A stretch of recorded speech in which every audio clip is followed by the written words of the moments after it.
Halo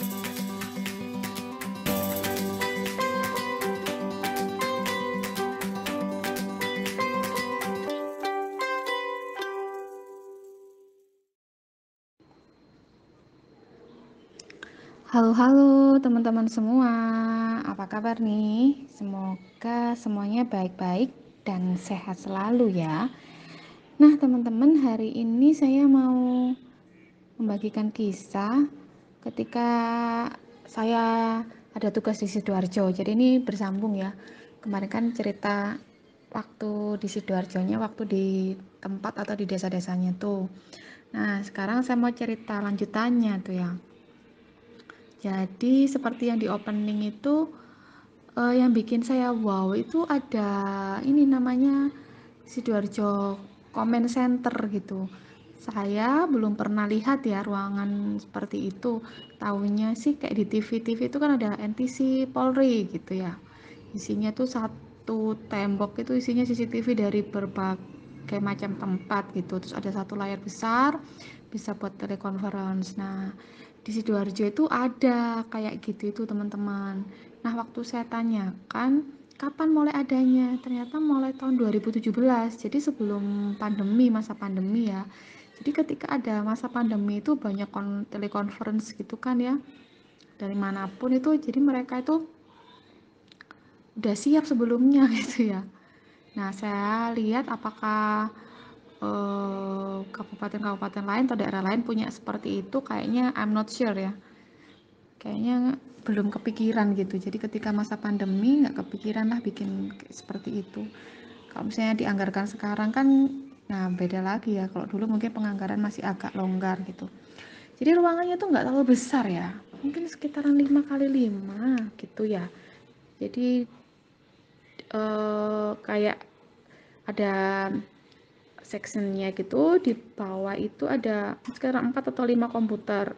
Itu yang pegang itu ada, mereka tuh ada satu kepalanya dan 4 operatornya gitu. Nah, kemudian di section di depannya itu ada meja melingkar bisa untuk duduk 10 orang mungkin ya.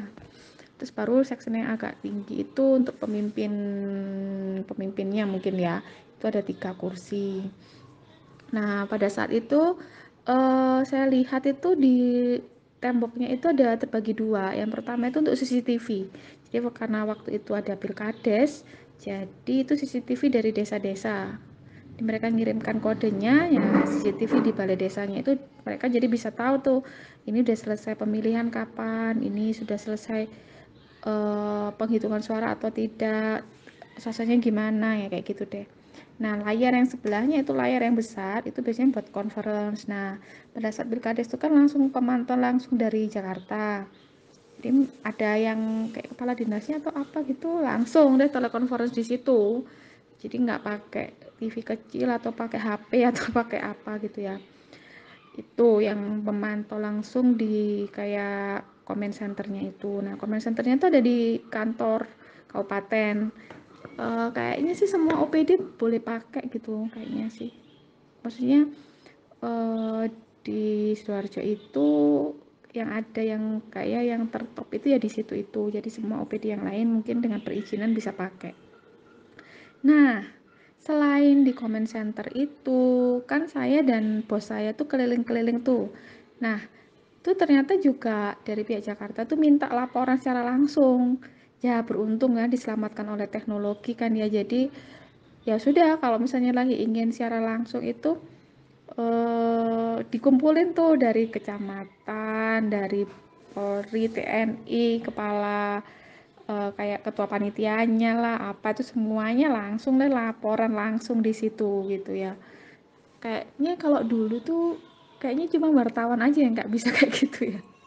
Tapi sekarang sih seiring dengan kemajuan teknologi juga keadaan jadinya kita semua harus seperti itu. Dah, waktu di comment centernya itu saya sampai malam ya teman-teman, soalnya kan nunggu perolehan suara gitu, nunggu semua dari desa itu kirim.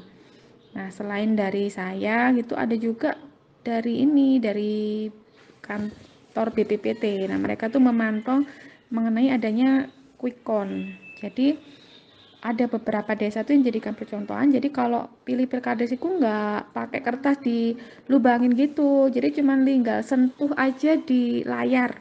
Jadi begitu selesai pemungutan suara, ya udah langsung ketahuan siapa yang menang, siapa yang kalah. Jadi nggak usah dibuka satu-satu kartu suaranya di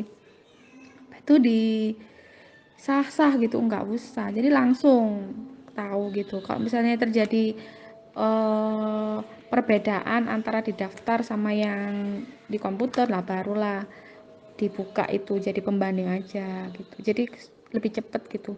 Jadi ada ibu dari BPPT yang juga memantau pada saat itu, dan ternyata ibunya tuh juga asli orang Malang. Jadi serulah cerita-cerita, ngobrol-ngobrol sampai malam itu, sampai jam 8 mulai pagi ya. Saya berangkat dari Malang kan pagi banget, jam 5-an mungkin, sampai jam 8 malam. Serulah pengalaman yang saya belum pernah dapat sebelumnya. Jadi memang kecanggihan teknologi itu mendukung pelaksanaan tugas itu ya. Tapi ketika teknologinya pas-pasan, tetap bisa. Cuman memang lebih semangat sih kalau lihat yang apa ya, lebih bisa dilihat dengan baik dan jelas gitu, karena layarnya waktu itu gede banget. Nah, gitu deh teman-teman, cita-cita saya ya tentang comment center. Terima kasih untuk eh, perhatian teman-teman, terima kasih untuk dukungan teman-teman. Saya tunggu ya like, comment, dan subscribe-nya. Yang belum subscribe, silakan subscribe. Subscribe itu gratis, tidak usah membayar. Sampai jumpa di episode video berikutnya. Dadah!